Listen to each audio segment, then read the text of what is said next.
Now, we're going to iron all of these strips, as I said. We're going to lay them down with the dark green on the top. We're going to set that seam, and then we're going to bump the iron against the seam to open it up.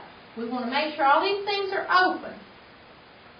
When you get done, I come down here and I just go back and forth over the whole thing to make sure there are no pockets or pleats ironed in. Now this is an important time. We need to look on the back of our strips. Make sure if your light colors at the top and your dark colors at the bottom, all of your seams should be pressed toward that dark. This is very important, so if they're not, go ahead and take care of that now. Now, we're ready to cut our blocks. We have all of our strips sewn together. We have all 5 strips here. There is one end that is basically square. That is the end we started sewing on. The other end will have a little bit of an angle to it. This end is more like this. So I'm going to take my ruler with the wide end up to get my first cut.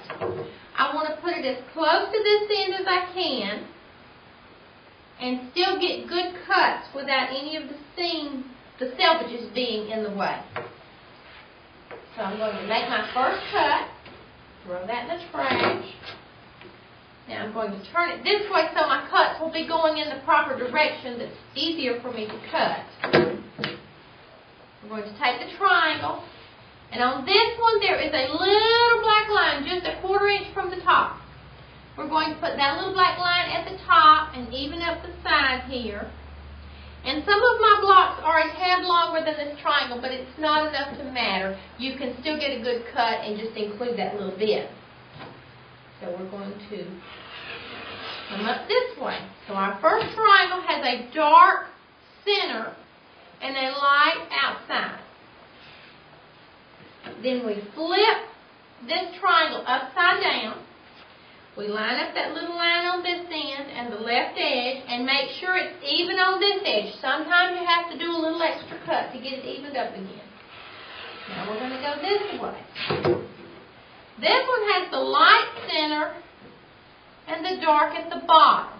So every other one is different. And that's how it's supposed to be.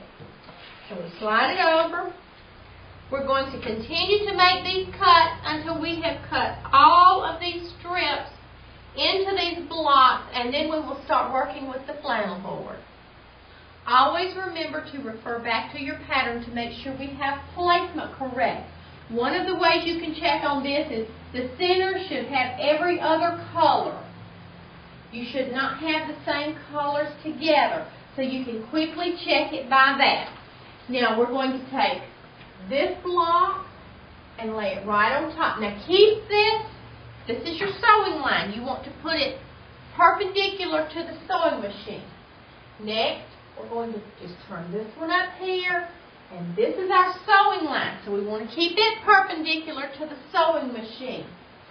Same thing all the way across, making sure that you keep that line perpendicular to the sewing machine so you know which one is the seam line. If you sew one incorrectly, we'll be learning how to use the seam ripper today, and we don't want to do that.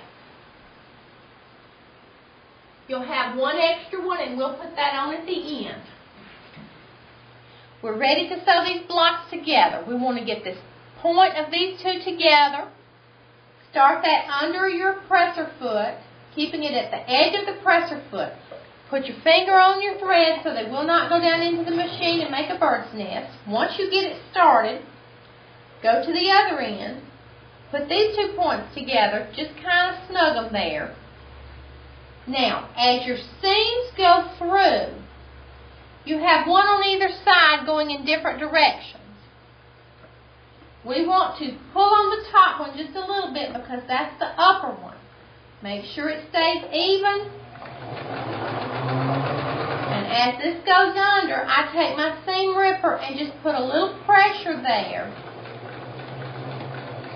And make sure those seams are together when it goes under the machine.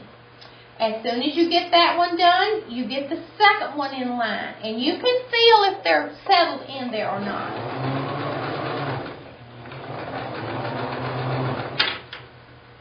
third one. And this goes fast once you get going.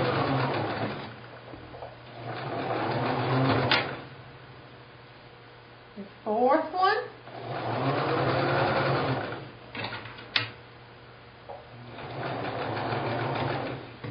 And then even up your points.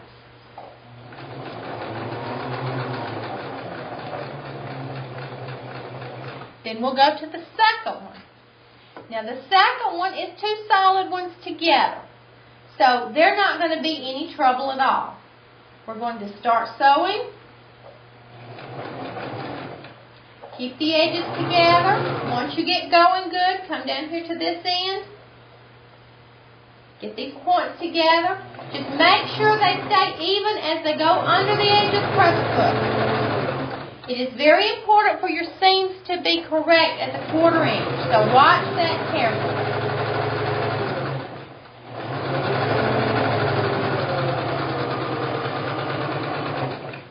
Now our third one is just like the first one, only backwards. The top ones are going down, the bottom ones are going up. So there's no difference. You just keep going down the line and sew these together, and then we'll press them in a moment and see what we do next.